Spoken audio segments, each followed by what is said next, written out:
right, can you hear us now, Justin? Yeah, now I can hear you. It looks like the beach and the ocean behind you. Yeah, that's where I'd like to be, at the beach. I was there last night looking for shark's teeth. Cool. Where were you looking? North Beach, Fernandina near Fort Clinch. Oh, okay. I tell you, the place I find the quickest usually is Matanzas Inlet, south end of Anastasia Island. Well, if you have a park pass for Fort Clinch, they'll let you go in at night at the inlet. Yeah, that sounds like it has possibilities. Well, I wanted to go over. And we see we got Janet out there with us. We got. We go over the Treasury report real quick. In our savings, we have $2,048. In checking, we have a 1,351. And our PayPal, we have 536. And I have a 40, 50. I have $50 cash I need to deposit here. So that's what we have for finances. And we got somebody, Right. Anyway, we have doubled our membership so far this year, or more than doubled it. That somebody paid their dues just a couple of days ago. Another member joined. Good. I don't know if he had a call sign. I've looked him up, him, her, and I don't know who his name wasn't on QRZ. Was it Jose Molinas by any chance? Let me go to our website here, membership roster. It is Rich Roloff. Oh, doesn't ring a bell. I couldn't find his call sign. It says it's not on QRZ, so maybe it's somebody joining the club and working on getting their license. Well, we got provision for associate members in our bylaws. Yeah, Scott Adams the same way. He says he's a member, but he does not have his license yet. So I told him he was welcome to join. We like money from anybody. Exactly. He's a friend of mine, so I was trying to get him to study some. Yeah. But yeah, we'll let him become a member. I was wanting to go over stuff we want to ask to take to the members to see if we can get their permission to purchase. We've installed our spare antenna on the bridge, the Dames Point Bridge. So I'd like to see about replacing that. And we'd like to see about getting some equipment for running our announcement machine. I've been providing all that, and I want to use it for my stuff. Sure. So absolutely.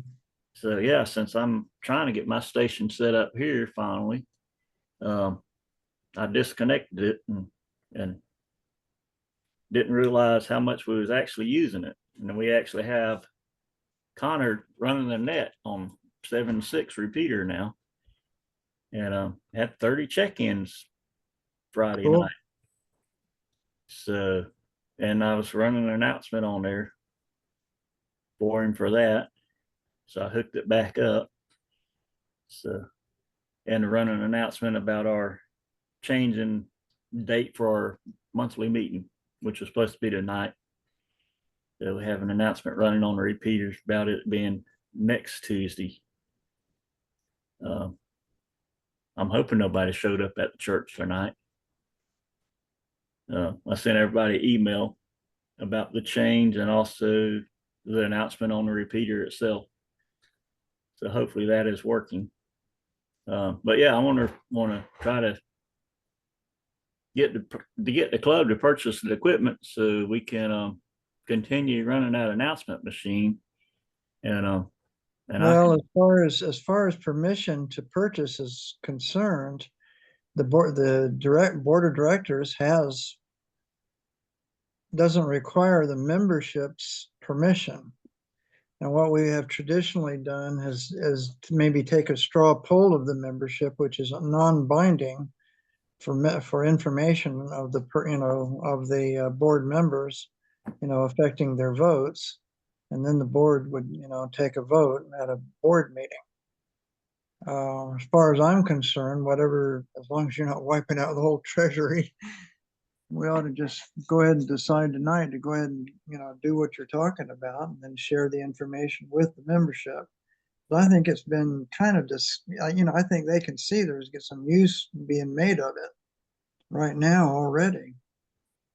I don't think we get a lot of kickback on spending the money to get that stuff. Justin, what do you think? yeah, I was the one that proposed the idea to Daniel so that he could free up his equipment. yeah. So I'm in agreement with it. Yeah. I just texted Rajesh. He's going to be online in just a minute. Okay. But yeah, I would like to see us as board members decide what we need and then take it to the club members and say, this is what we propose that we need. And since it is the club's money, take it to them and say, this is what we want to spend the money on. What do you think? And more than likely, they're going to say yes. I don't see any situation where they would tell us no, they don't want to spend the club's money on doing that unless it's something completely wrong. Right. And that's going to put the members feeling like they're part of the club, that they have input on, that they're actually have some say so. Sure. It's not that they're actually saying that they want a particular type of radio or coax or something like that, but that we're not just out spending money without getting their input. And their input's like, yeah, let us spend the money. Essentially. We do have a lot of stuff we haven't spent any money other than basically antennas and repeaters. Repair of repeaters. We had the DR1X that went bad and we had it repaired. And Justin and I just that repeater we just sent out and had repaired online at a CSX building this last weekend. And we don't know what's going on, but as soon as we left the building, it quit working. So I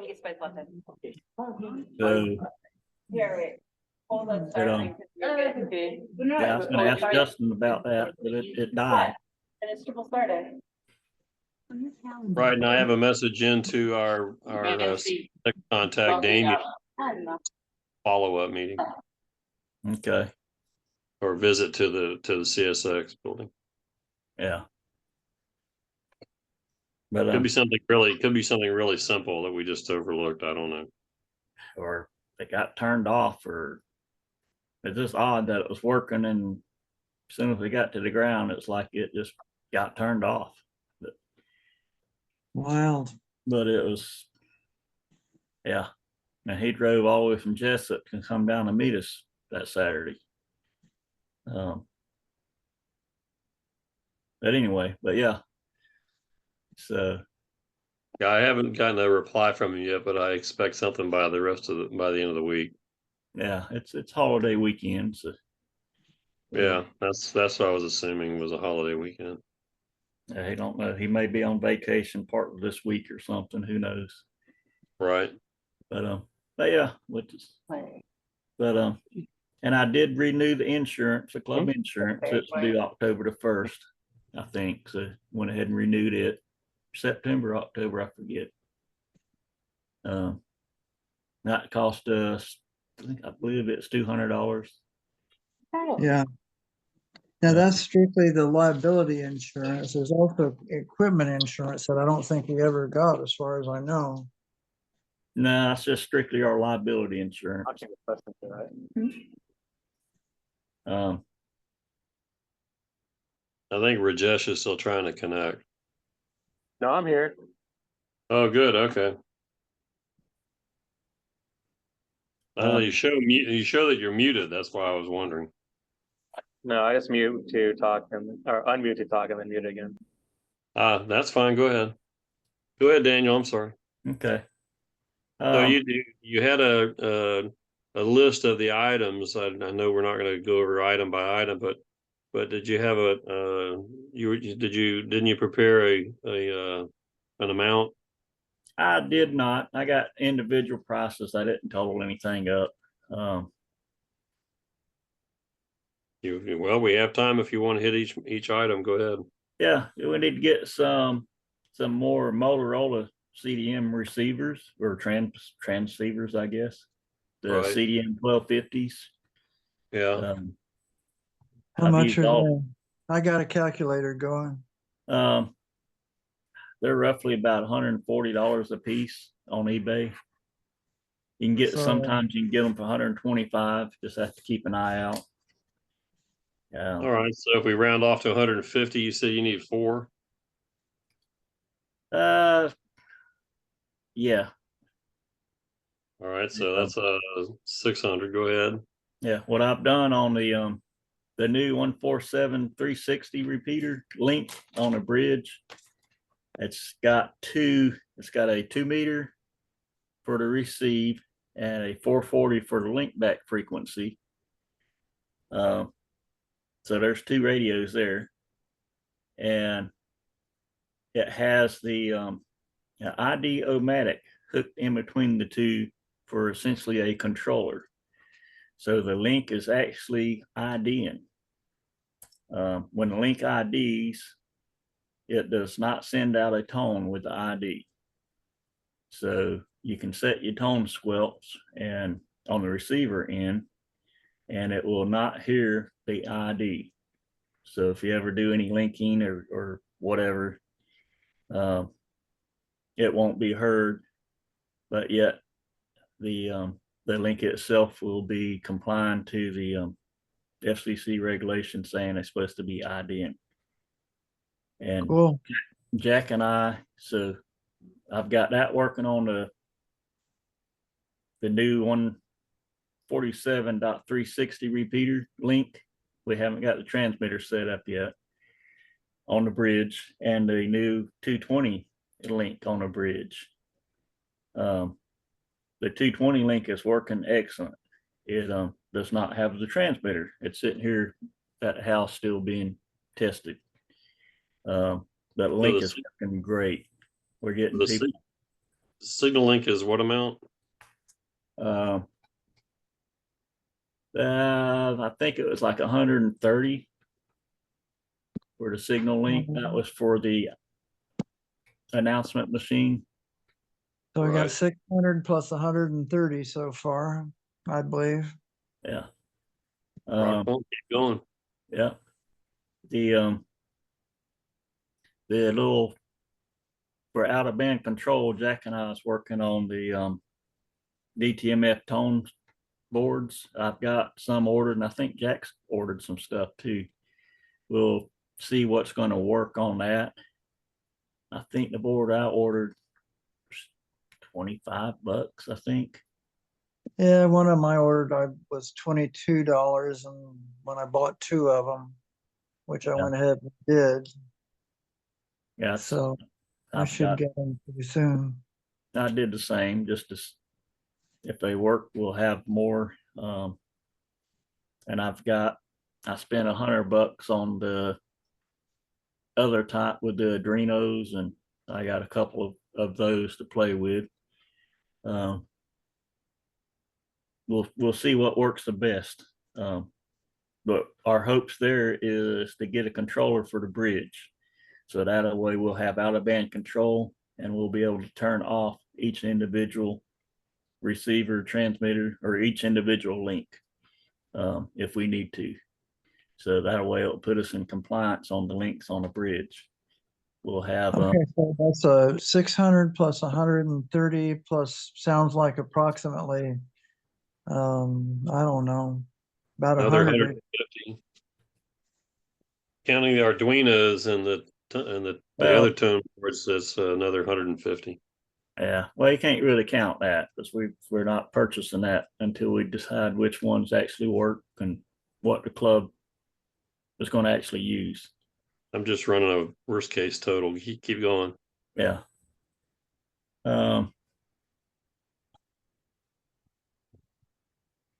I think that's antennas for the announcement machine. Well, we want a replacement antenna, so we have one on hand. So if we get hit by lightning at any of the sites, and we need an antenna for wherever my house or Justin's or wherever we're going to host the announcement machine, so we can have an antenna. We're doing that, and I'm sure we can come up with coax around. So what, how much for the antenna? I was just thinking there's about $80 for like an X50, All about the right, cheapest antenna we can get. Okay. all right. And a dual band antenna for the repeaters. I think we've been using the like Diamond 510s or something in that neighborhood, and they're like 150 with shipping, $130 plus 50 shipping or 20 shipping. So $150 for antennas, dual band, Yes, sir. one or two of them. Just one. That's just for a spare for the repeaters. Okay, well, I That got we- it in the calculator. That we just keep on hand. And I donated it's a Comet CX333. It's a tri-band for the receive that we put up on a bridge, and we raised that antenna about 150 foot from where it was, and that's the receive, the new antenna for the 7.6 machine, Right. and also the new antenna that's being used for the 220 receiver. And How much for that one? that's my donation, not costing the club anything. And I'm thinking the 440 leg of that one is what we can use for the receiver for the DTMF control. Okay, We'll be using all 4 legs off of that antenna. Okay. So if we set a dollar ceiling on the proposal, we should just say 1,000. yeah, we're up to 960 for the things that we've listed. Is there anything else outside of what we've listed so far? Nothing I can stands out. We have a laptop, or I have a laptop that we can use to run it on anyway. Well, I've donated one out here. Oh, you've donated another one? Okay. Yeah. Yeah, because the range laptops, the old Lenovo's and HPs are not really functioning anymore. Yeah. Either the batteries are dead or the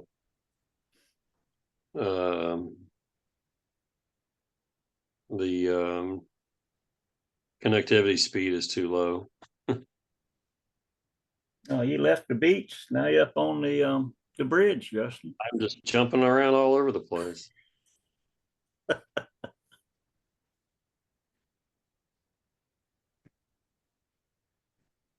But that's, Well, I'm gonna say we're gonna just retire the two old Lenovo's and the HPs and stuff. Those old 20-year-old laptops, because the batteries for them would cost more than they're worth.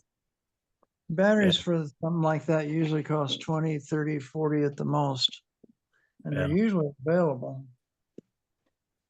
However, you still got an old piece of equipment.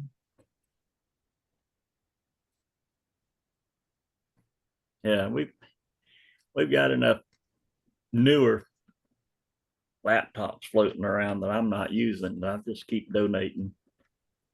I tell you, I've got 3 laptops, 2 of them Windows 11 that cost under $200. One of them was like 130 at Walmart, a Gateway. Well, I call it a laptop. I guess it's more like a notebook. I don't know. I mean, Yeah, getting technical there. So I'm okay with a figure, going back to this, I'm okay with a figure of up to $1,000 for the whole project. Because we don't know what the CDM 1250s or their likeness are gonna cost until we buy them. So that gives us a little bit of room to bargain with. In yeah. case the price on them, like everything else, has gone up. Used to be able to pick up the 440s for around $75, but I've started Yeah. looking and that's not the case anymore. Well, everything's just gone up. It's unreal. Right. But that's about all I had. I just want to bring this up to the club members and get them involved and let them have a say so in everything. Right. And I want to try to bring up our links to, I mean, we've got the most repeaters out here on the air, and we need to set, we're a nonprofit organization, the only one. Well, anyway, I think we're the only nonprofit organization other than Aries. They don't have a repeater per se. Well, no FARs is a 401. They're tax exempt. I can't Also, find them anywhere, Jack. I've been to Sunbiz and I've typed no FARs in and I can't find anywhere anything. I don't know if that's true or not. I can type my name in and I'm not even a 401(c) and I'm still listed as a business in the state of Florida. And you would think if they're a business, especially a 501(c) anything, they should show up underneath Sunbiz. no, not necessarily. Here's the deal. You can be IRS tax exempt federally and not be considered not for profit in the state of Florida, which is weird, but it's true. And the thing that gets you the designation for being not for profit in the state of Florida is having filed with your information for state sales tax exemption. And as soon as you have state sales tax exemption, then you're officially in the state of Florida. In the process of doing that, it can be designated or recognized as a not-for-profit. Well, they say they have a tax number for the state of Florida. So if that's the case, they should show up underneath Sunbiz. And they don't. Well, I don't know what Sunbiz is or where it comes from. I just know how the state works. It's an organization in the state of Florida that how you verify any business within the state of Florida. That's a government entity. And if you're anything registered with the state of Florida, sunbiz.org is the government entity that has any information on any. If you're not there, you're not a business with the state of Florida. So we would need to know the correct name that they would do business Yeah. under. If you're or have.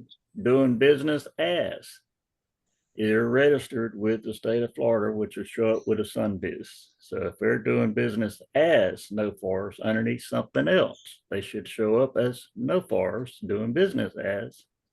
It's Well, anyway. they could have allowed their charter to collapse. I don't know. The last time they was registered as anything was 1974. There is a record of no FARs in 1974. That's the last record I've ever found of them as being anything. That's just, I don't know. Well, they got a meeting Thursday night. I could bring it up. Wish somebody would, because every time I bring it up, it's like I'm trying to cause trouble. And I'm trying to be friendly with them. I'm trying to, trying not to Well, stir stuff up. as far as them and their treasury is concerned, it seems like when they go to raise money to do this or that, aside from dues, which dues is practically a losing proposition there because almost everybody's life members practically. However, people cough up the money and don't seem to care whether it's tax deductible or not. So who knows if they're give a hoot about keeping up with the state paperwork, federal paperwork, either one. I don't know. I'm not the treasurer. And the guy who is treasurer, Todd, usually, I don't know, it takes months to get an answer out of him for most anything. Yeah. Todd Lovelace. Yeah. But So yeah, maybe we need to set an example. We need to make sure there's rules out there and we need to abide by them. Not saying, I well, agree. that just costs too much or that's too much trouble, we're not doing it. I don't know why Range has not been IDing these links or having out of band control for all these years. It's not going to cost that much to do it. No, we had 147.315 on the air for 2 years without any idea of any kind. But anyway, whatever. That was years ago. Yeah, we're going to try to improve, and if we want to try to get any donations from any real people, real organizations, then we need to be respectful and do what we need to be doing. Say we're doing what we have to do, and we're abiding by the law, and we'd like you to help donate to us so we can continue to do it. And we're here if we're called on for any emergencies. Otherwise, we're a ham group out here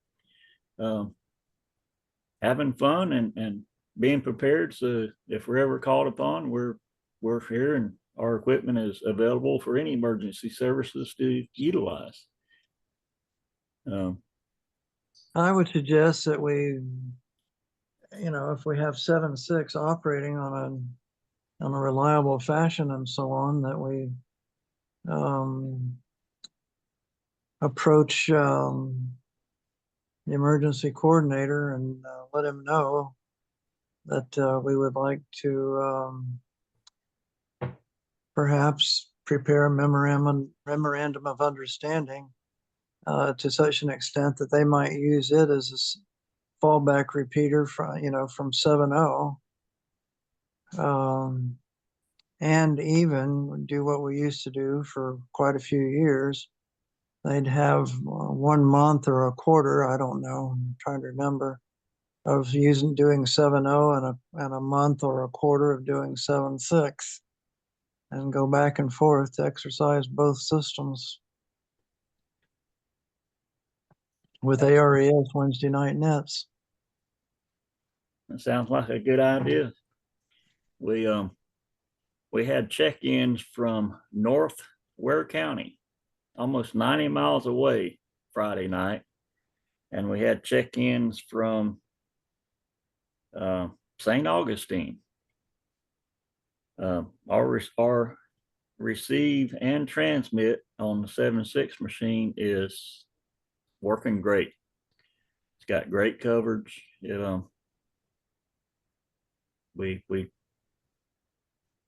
working good. So we want to try to keep that thing working. And that's the purpose of putting up the 147-360. That's one of my frequencies, my personal frequency. Donating to the club. And if we're doing any testing or linking or playing or voting, we're going to use that machine to do any experimentation with. So that way we're not messing with the Flagstaff machine, and it's going to be just working, sounding good with no interference. And that's one reason why I wanted to get the 147-360 up and running, so we can have another platform for doing any experimentation or what have you. So we can keep So the 147-360, where do you plan to locate that? more than likely we're going to put the transmitter hopefully on where the 6-meter repeater's at. Okay. I've already talked with the Norton. He's wanted to give us that site or let us get into that site, and he had no problem with us adding other stuff to it.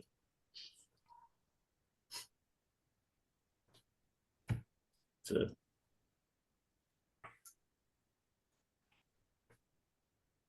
we'll put that and probably the 220 repeater or the transmitter. It's just going to be the transmit site there.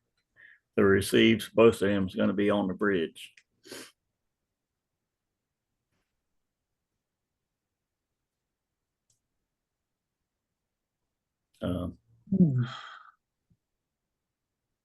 But I'm hoping to keep the 7.6. It's working good the way it is. Since we got the voter off of it. And it's starting to get used. This last couple of weeks, it's really being utilized. So I want to try to Yeah, keep. I tuned it in last night or night before, and there were a couple of guys talking away for an hour and a half. Yeah, That did fine. it's growing. Our membership's growing, and I want to keep that repeater working. And as long as it's working, leave it alone. We're not going to grow the club without a good working 2-meter repeater. Yeah. We can have other repeaters we can mess with, screw with, experiment with. Yeah, do whatever. I want one repeater that's going to be just a Flagstaff repeater. Flagship. Yeah, okay. But yeah, we got some new young people coming in. I want to get them involved with the repeaters too, hopefully. They sound like they want to get involved. We need to get some young people in here and get them trained on the operation of the repeaters and climbing. If we ever need to do any climbing, I got Fred has agreed to do a seminar on training on climbing towers and such. So we need to get a group together. I think he said Saturday or Sunday evening.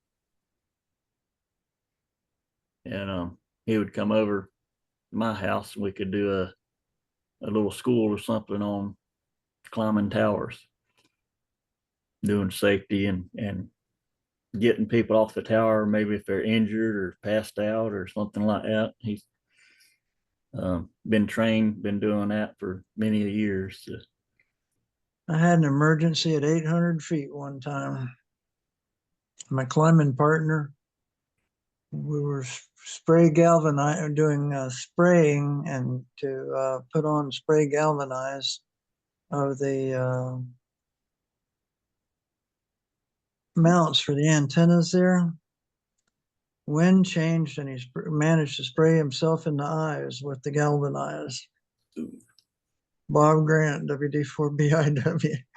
Neither he nor I panicked, but I had to take him down the tower with the elevator, thank goodness, with his eyes closed so we could get down and get him washed out.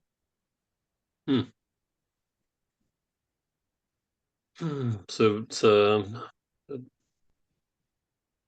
But yeah, I propose we, back to that proposal. So we're going to propose to them that we, with a kind of a summary of the equipment that we need and a price of not more than $1,000 and believing that they're going to go along with that. And then so you said, Daniel, other business wise, you mentioned the balance in the account and that our insurance is up to date and all of our registries for websites and corporations and tax exemptions, those are all current. So that covers the business side of the meeting, right? yes, sir. We need And to, Go ahead.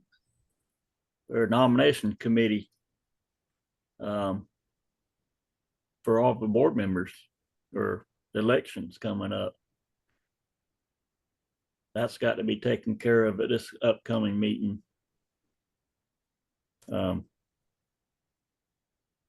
When's the elections, Jack? Is it October? November, October, isn't it? Or is November? Well, November is elections. October is the board is the last opportunity to add people to the slates. And then November they're voted on, and December they're, like president-elect or whatever elect to take office in January. But you can't change the slate after November. So Okay, so we need to Shipped by you. set somebody up for nomination committee. Off the bed and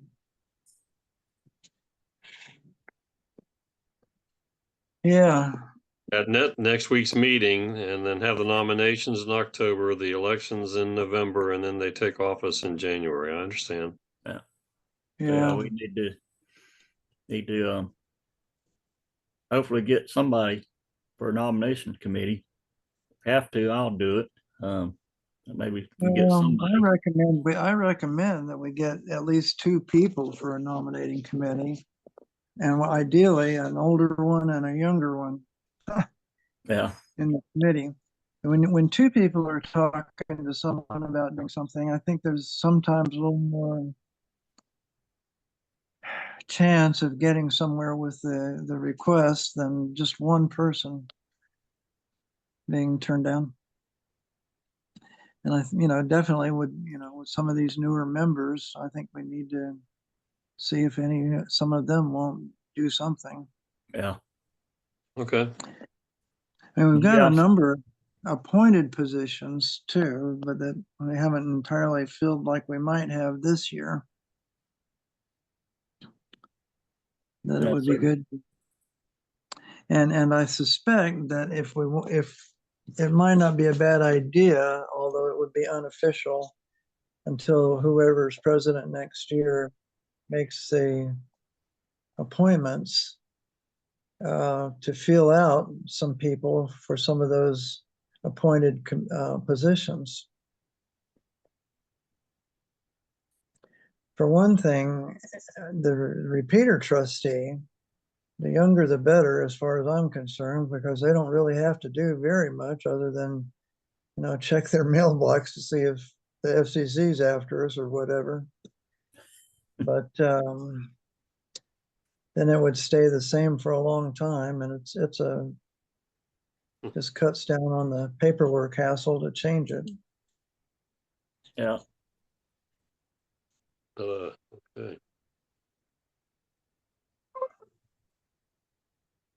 All right, well, it's 8 o'clock. Have we met the requirements for the meeting? We think we've covered everything that we need to tonight, and are we ready to adjourn? I believe we have. Okay, so I make a motion to adjourn. Any I second? second it. Jack is the second, okay. That sounds good. I say we adjourn the meeting. I appreciate everybody for showing up, and we'll Yep. see everybody at the Tuesday night meeting.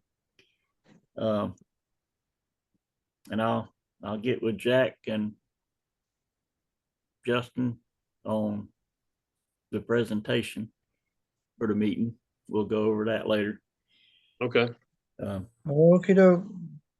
All right. Well, thank you, everybody, and everybody have a great evening, and we'll, Jesh, thanks for joining in. yes, sir. Yeah, no problem, guys. All right. Thank you, everybody. We'll talk to you later. all right. Okay. Good night. Never mind.